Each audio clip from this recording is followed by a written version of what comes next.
ଏବେ ଦେଖିପାରିଲେ କେମିତି ଲାଗିବ କାମ ଏମିତି ସେ ଯେଉଁ ଥାକ ପଡ଼ି ସେଠି ଲାଗିବ ଦେଖିପାରିଲେ ଏମିତି କାମ ହେବ। ବନ୍ଧୁ ନମସ୍କାର, ମୋ ୟୁଟ୍ୟୁବ୍ ଚ୍ୟାନେଲ୍ ଶଙ୍କର ବିଶ୍ୱାଳ ଆପଣମାନଙ୍କୁ ସ୍ୱାଗତ। ମୋ ପଛରେ ଆପଣମାନେ ଦେଖିପାରୁଥିବେ ଗୋଟେ ପ୍ଲେଟ୍ ମେଢ଼ ଅଛି। ସେ ପ୍ଲେଟ୍ ମେଢ଼ଟି କେମିତି ତିଆରି ହେଉଛି ଆଉ ବହୁତ ପରିଶ୍ରମ ମଧ୍ୟ ହେଉଛି। ଆଉ କିପରି ମେଢ଼ଟି ତିଆରି ହେଉଛି ପ୍ଲେଟ୍ ମେଢ଼ଟି ଚାଲନ୍ତୁ ସମ୍ପୂର୍ଣ୍ଣ ଦେଖିବା। ଦେଖନ୍ତୁ କେମିତି ପ୍ଲେଟ୍ କଟାଯାଏ। ଏ ଯେଉଁ ପ୍ଲେଟ୍ ମେଢ଼ ଆମର ତିଆରି ହେବ,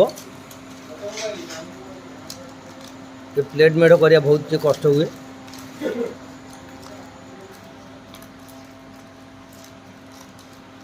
ଏମିତି କଟା ହେଉଛି ପ୍ଲେଟ୍, ଦେଖନ୍ତୁ ଏ କଇଁଚିରେ ଆଗେ କଟା ହେଇଗଲା।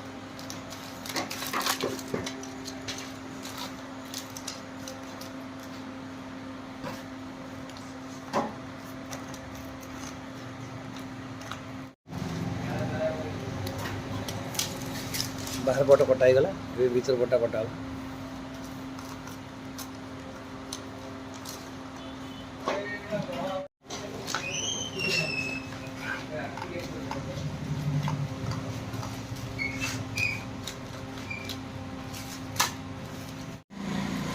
କେତେ ପିସ୍ ପ୍ଲେଟ୍ ଅଛି? 2 ପିସ୍ ନା କଟା ହୁଏ।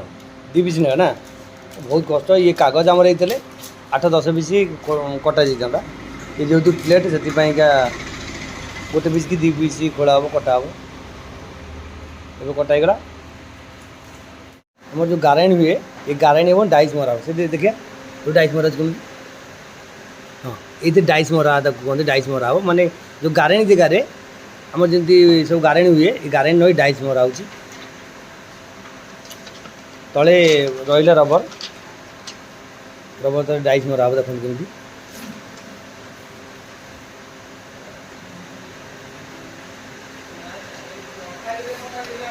ଆମର ଯେଉଁ ଗାରେଣ୍ଟ ଯେମିତି ହୁଏ, ଗାରେଣ୍ଟ ନହେଇ ଡାଇସ୍ ମରା ହୁଏ, ତାକୁ ଡାଇସ୍ କୁହନ୍ତି, ମରା ହୁଏ।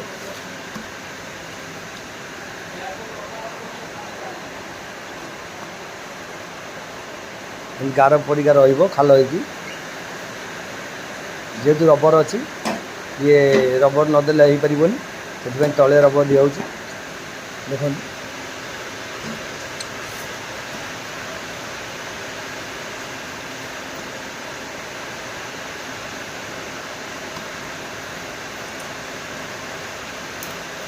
এটা କ'ଣ ତିଆରି ହେଉଛି?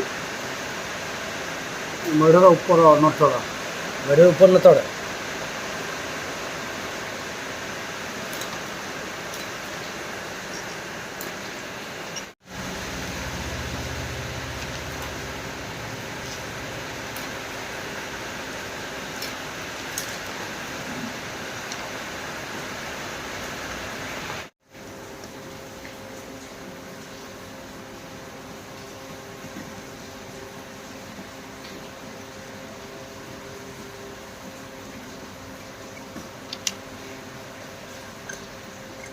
ଦେଖିପାରୁଛୁ କେମିତି ଡାଇସ୍ ମରା ହେଉଛି। ମୋ ଗାରେଣ୍ଟି ଜାଗାରେ ଏଇଟା ମରା ହେଉଛି।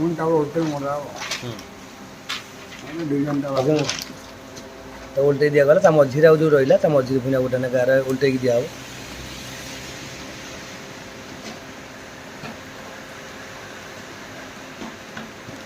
ଏ କାମଟି ଓଲଟା ହେଇଗଲା। ଓଲଟା ହେଇ ତା ମଝିରେ ଆଉ ଗୋଟେ ଯେଉଁ ଫାଙ୍କା ଅଛି, ଗ୍ୟାପ୍ ଅଛି, ସେ ଗ୍ୟାପ୍ରେ ଆଉ ଗୋଟେ ଡାଇସ୍ ମାନେ ଗାର ମରା ହେବ।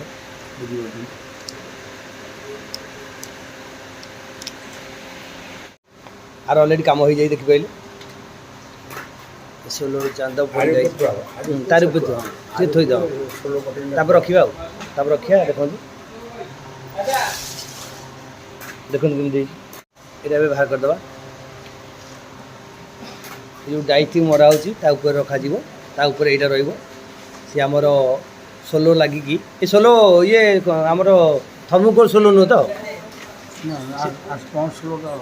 ହାଁ, ଷୋଲୋ ସବୁ ଅଲଗା ଅଲଗା ସୋଲୋ, ଅଠା ଅଲଗା, ଏଇ ଅଠାଟା ହଁ ଅଠା ଅଲଗା, ଆର ଇଏଟା କ'ଣ ବୁଷ୍ଟି କହନ୍ତି ଆଉ। এটা বস্তু কথা কত, এটা হচ্ছে আমার পিচকাল টাইপর। দেখলে কাটিল ସେ ପିଚକାଲଟା ମୁହଁରୁ କାଢ଼ୁନା, ଏ ପିଚକାଲ ଟାଇପ୍ର ରହିବ ଆଦିନ। ଆର ଭିତରେ ସେ ଅଠାଟା ପଶିବ। ଇଏ ଫେବିକଲ୍ କିମ୍ବା ମଇଦା ଅଠା ନୁହଁ, ଇଏ ବୁଷ୍ଟିକ୍ ଅଠା ଆମର କୁହନ୍ତି। ସେଇ ଅଠା ଦେଖନ୍ତୁ, ସେଇ ଅଠା ଲାଗିବ। ଆଉ ଆମର ଥର୍ମୋକୁଲ୍ ସୋଲରେ ହେଇପାରିବନି। ସେ କେଉଁ ସୋଲ ସେଇଟା? ସବୁ ବିଷାଇନ କ'ଣ ହେଲା? କେଉଁ ସେ ସୋଲ ଦେଖି ଆଣିଥିବେ। ଏଇ ସୋଲ ଲାଗିବ ଦେଖ, ଏ ଥର୍ମୋକୁଲ୍ ଯେଉଁ ଆମର ଧଳା ସୋଲ, ସେ ଧଳା ସୋଲ ନୁହେଁ, ଏ ଅନ୍ୟ ଟାଇପ୍ ସୋଲ ଦେଖ। ଏ ଯେଉଁ ସୋଲଟା ମୋଡ଼ିଦେଲେ ବି ଭାଙ୍ଗିବନି, ନହେଲେ ଭାଙ୍ଗିବନି। କାମ କିଛି ଅଲଗା। ହଁ। ତମେ ତ ସୋଲ ତା ଅଠା ବି ଅଲଗା। ଅଠା ଦେଖୁଥିଲି, ଅଠା ଦେଖନ୍ତୁ, ଏଇ ଅଠାରେ ହବ, ଏଇ ସୋଲରେ ନଗା ହବ। ଦେଖିପାରିଲେ ଦେଖନ୍ତୁ କେମିତି ପଡ଼ୁଛି।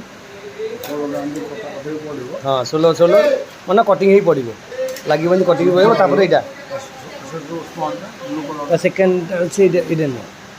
ତାପରେ ଏଇଟା ଥୁଆ ହବ, କାମ ଅଛି, ଷ୍ଟୋନ୍ ମନ୍ ଲାଗିବ, ଡିଜାଇନ୍ ହେବ। ଏଇଟା ଆଉ ଡିଜାଇନ୍ ହେବ, ସେ ଷ୍ଟୋନ୍ ଲାଗିବ, ଆହୁରି ବିଭିନ୍ନ ପ୍ରକାର ତାର ମେଟେରିଆଲ୍ ଲାଗିବ, ଏଇଟା ଫିଟିଂ ହେବ। ଏଇଟା ହେଉଛି ଉପର ଥାକ ନତଡ଼ ଯାକୁ କହନ୍ତି। ଦେଖିପାରିଲେ ଏ ପ୍ଲେଟ୍ ମଧ୍ୟ ଟିକେ ଅଧିକା କଷ୍ଟ। ବର୍ତ୍ତମାନ ଫିଟିଂ ଆରମ୍ଭ ହୋଇଗଲାଣି ପ୍ଲେଟ୍ ମେଢ଼ଟି। ଏଠି ଆସନ୍ତୁ ଦେଖିବା, ମୋର ତା ପିଲର ହେଇଯାଇଛି, ପ୍ଲେଟ୍ ମେଢ଼ର ପିଲର ମଧ୍ୟ ହେଇସାରିଲାଣି। ଦେଖିପାରୁଥିବେ, ଦୁଇଟା ପିଲର ହେଇସାରିଛି।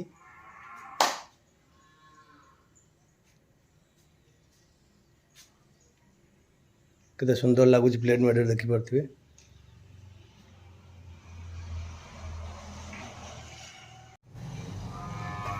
ଦେଖନ୍ତୁ ମେଢ଼ଟି ଆସ୍ତେ ଆସ୍ତେ ଫିଟିଂ ହେଲାଣି, ଆପଣମାନେ ଦେଖିପାରୁଥିବେ କେତେ ସୁନ୍ଦର ଲାଗୁଛି। ଆପଣ ଦେଖନ୍ତୁ,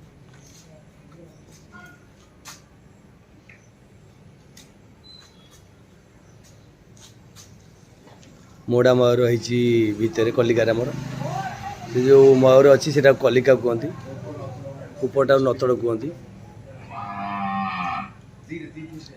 ଦେଖିପାରୁଥିବେ ଲାଇଟ୍ ଟିକେ କମ୍ ଅଛି, ସେଥିପାଇଁ କ୍ଲିଅର ଦେଖାଯାଉନି। ସମ୍ପୂର୍ଣ୍ଣ ଭିଡ଼ିଓ ସୁଟିଂ ହେଇଯାଉ, ଦେଖିବାକୁ ଗୋଟେ ପୁରା ତା ଉପର ନତଡ଼ ଫିଟିଂ ହେବ।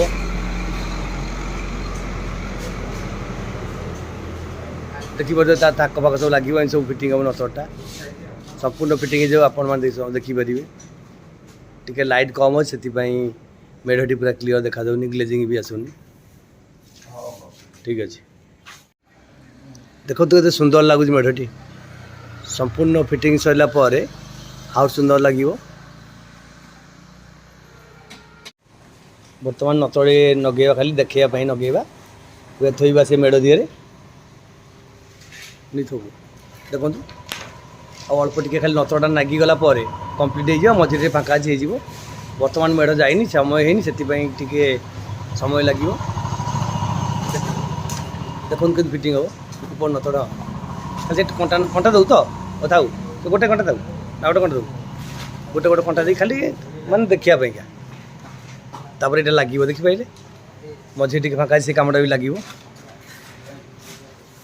କେମିତି ଲାଗିବ ମୁଁ ଆପଣଙ୍କୁ ଖାଲି ଦେଖାଇ ଦେଉଛି। ଦେଖନ୍ତୁ, ତାପରେ ତା ଥାକ ଫାକ ସବୁ ଲାଗିବ, ଖାଲି କଣ୍ଟା ଗୋଟା ମାରିଲେ। ଦେଖିପାରିଲେ କେମିତି ଫିଟିଂ ହେଉଛି, ଏମିତି ଫିଟିଂ ହେବ। ମୁଁ ଆପଣଙ୍କୁ ଖାଲି ସେମିତି ସେଗୁଡ଼ା ଥୋଇକି ମାନେ ରଖିକି ଦେଖାଉଛି ଖାଲି। ଦେଖନ୍ତୁ ଏମିତି ସବୁ ଫିଟିଂ ହେଇଯିବ ଲାଷ୍ଟ ପର୍ଯ୍ୟନ୍ତ, ଆଉ ଅଳ୍ପ ସମୟରେ କମ୍ପ୍ଲିଟ୍ ହେଇଯିବ। ତା ମେଢ଼ ଯିବାର ସମୟ ହୋଇନି, ସେଥିପାଇଁକି ସେତିକି କାମ ହେଇକି ଅଛି। ଉପରଟା ଲଗାଯାଉନି ଏଇଥିପାଇଁକା, ବର୍ଷା ହେବ, ଭାଙ୍ଗି ଭୁଙ୍ଗି ଯିବ, ବହୁତ ହାଇଟ୍ ରହୁଛି, ସେଥିପାଇଁ ଉପରଟା ଲଗାଯାଇନି। ଲାଷ୍ଟ ଶେଷରେ ଲଗାଯିବ। ଏ ଥାକ ଲାଗିଲା, ତାପରେ ଏଇଟା ଲାଗିବ। ଏଇଟା ଯେଉଁ ହେଲା, ତାର ଆହୁରି କାମ ଅଛି। ଷ୍ଟୋନ୍ ଲାଗିବ, ତାର କପଡ଼ା ଲାଗିବ ଆହୁରି। ହଁ, ଦେଖନ୍ତୁ ଏ ମନ୍ଦିରରେ ଲାଗିଲା,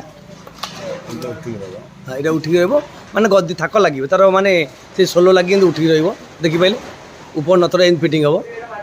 କହିଲେ ଆପଣ ଜଷ୍ଟ ଦେଖାଇ ଦେଉଛି, ବର୍ତ୍ତମାନ ସେ କାମ ହେଇନି, ଟିକେ ସମୟ ଲାଗିବ ହେବା ପାଇଁ। ଦେଖିପାରିଲେ, ଏବେ ଦେଖିପାରିଲେ କେମିତି ଲାଗିବ କାମ, ଏମିତି ସେ ଯେଉଁ ଥାକ ପଡ଼ି ସେଠି ଲାଗିବ।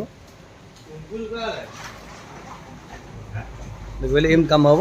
ବର୍ତ୍ତମାନ କାମ କମ୍ପ୍ଲିଟ୍ ହେଇଗଲାଣି, ଆଉ ଖାଲି ସେ ନତଟା ପଡ଼ିବ, ବାସ୍ ସେ ମେଢ଼ଟି କମ୍ପ୍ଲିଟ୍ ହେଇଗଲା।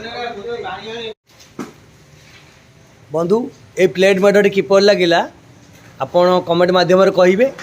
ଆପଣମାନଙ୍କର ଆଉ ଯାହା ଜାଣିବାର ଅଛି ତ ଆପଣ କମେଣ୍ଟ ମାଧ୍ୟମରେ କହିବେ, ମୁଁ ତା'ର ଉତ୍ତର ଦେବାକୁ ଚେଷ୍ଟା କରିବି।